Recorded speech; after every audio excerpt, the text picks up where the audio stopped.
검사를 해도 이상이 없다는데 몸은 계속 힘드신가요?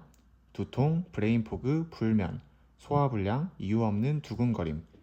이런 증상들이 한꺼번에 나타나고 있다면 자율신경 균형 문제일 수 있습니다. 혈액검사나 내시경, CT, 이런 구조적 이상을 보는 검사에서는 자율신경 불균형이 잘 나타나지 않습니다. 수치로 잡히지 않으니 원인을 찾지 못하고 결국 이상 없다는 말만 듣게 되는 경우가 많습니다.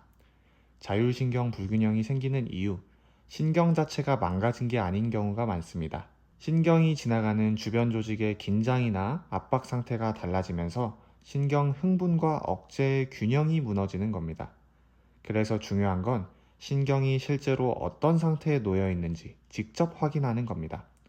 저희는 초음파로 자율신경 경로를 실시간으로 보면서 신경 주변 환경을 확인하고 문제가 되는 부위에 접근합니다. 오늘은 실제로 어느 부위를 보는지, 각 부위에서 어떻게 접근하는지 설명해 드리겠습니다. 자율신경은 두 가지로 나뉩니다. 교감신경과 부교감신경입니다.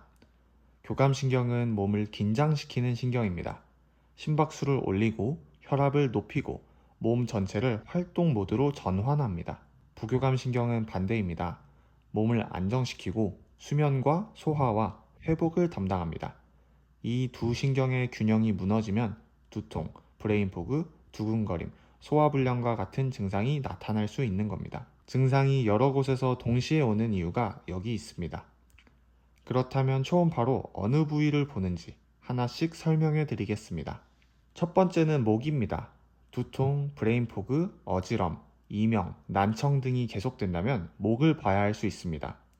이 증상들의 핵심은 뇌로 향하는 혈류와 자율신경 신호입니다. 그리고 그 신호를 조율하는 구조가 바로 목에 있습니다. 목에는 경신경절이라는 자율신경 구조가 있는데요. 그 중에 성상신경절은 뇌의 혈류와 심장 자율신경 모두에 영향을 미치는 핵심 교감신경 구조입니다.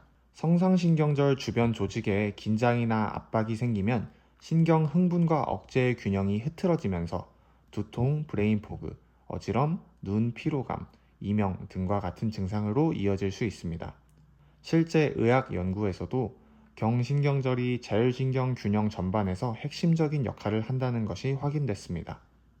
목에는 경동맥, 경정맥, 척추동맥처럼 건드리면 안 되는 혈관들이 밀집해 있습니다. 초음파로 이 구조들을 실시간으로 보면서 성상신경절 주변 조직 상태를 확인하고 정밀하게 접근합니다.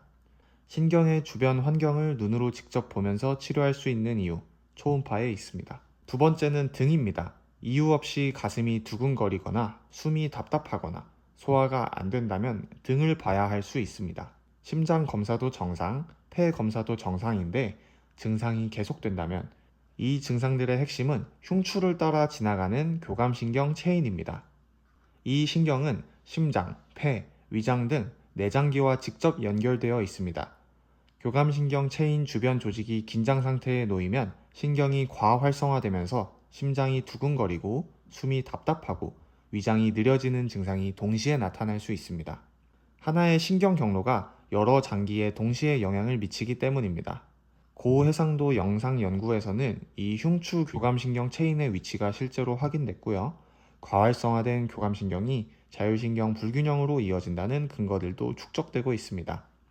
초음파로 흉추 횡돌기, 척추 기립근, 흉막의 위치를 확인하면서 정확한 층을 찾습니다. 흉막이나 혈관을 건드리지 않으려면 초음파로 실시간으로 확인하는 게 필수입니다.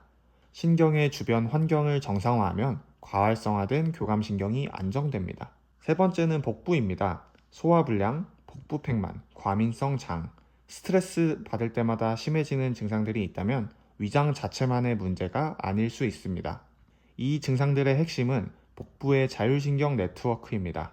복강신경총이라는 구조가 중요한데요. 위장, 간, 췌장, 소장, 대장 등 내장기 전반을 조율합니다. 복강신경절은 작은 뇌라고도 불립니다.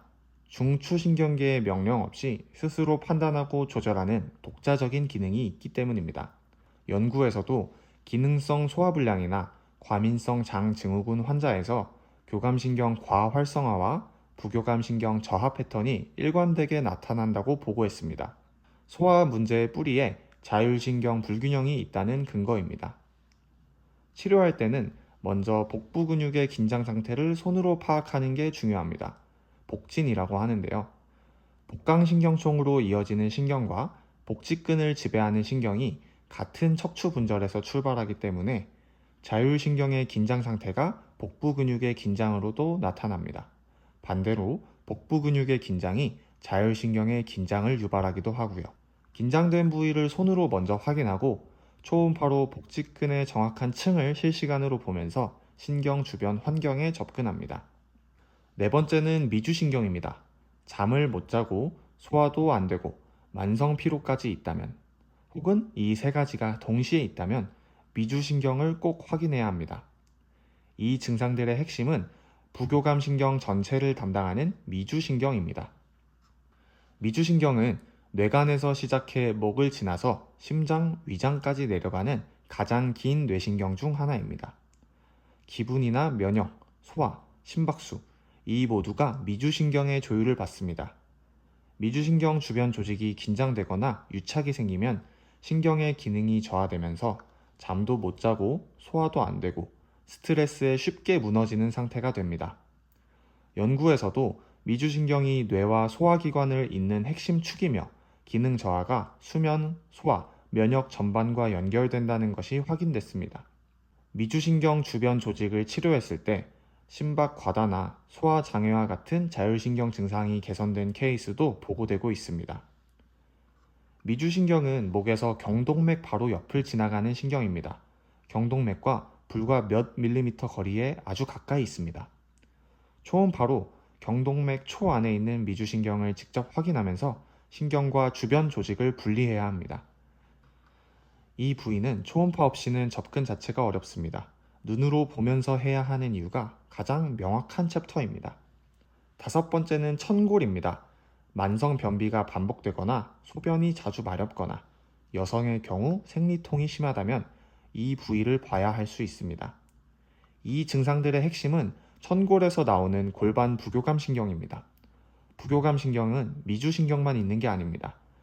미주신경이 심장과 위장 상부까지 담당한다면 골반, 천골에서 나오는 부교감 신경은 그 아래를 담당합니다. 대장 하부, 직장, 방광, 자궁 같은 골반 장기 전반이 이 신경의 조율을 받습니다. 신경 주변 환경에 문제가 생기면 대장 운동이 느려져 변비가 생기고 방광 조절이 흐트러져 빈뇨나 잔뇨감이 생길 수 있습니다. 여성의 경우 자궁과 난소로 가는 자율신경 신호가 영향을 받으면서 생리통이나 생리불순으로 이어지기도 합니다.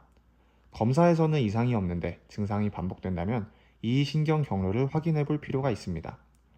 천골에는 2번부터 4번 신경이 빠져나오는 천골공이 있습니다. 초음파로 이 구멍의 위치를 실시간으로 확인하면서 신경 주변에 정밀하게 접근할 수 있습니다. 뼈 구조 사이로 신경이 지나가는 부위인 만큼 초음파로 정확한 위치를 보면서 접근하는 게 필수적입니다. 오늘 설명드린 5가지 구조를 정리하겠습니다. 목의 경신경절, 흉추의 교감신경 체인, 복부의 복강신경총, 미주신경, 그리고 천골의 골반 부교감신경. 자율신경 문제는 신경 자체가 망가진 게 아닌 경우가 많습니다. 신경이 놓인 주변 환경이 달라지면서 균형이 무너지는 겁니다. 그래서 그 환경을 직접 보고 접근하는 것이 중요합니다. 초음파를 쓰는 이유가 여기 있습니다. 어디가 문제인지 눈으로 확인하면서 치료합니다. 검사는 정상인데 증상이 계속된다면 자율신경 구조를 한번 확인해 보세요. 감사합니다.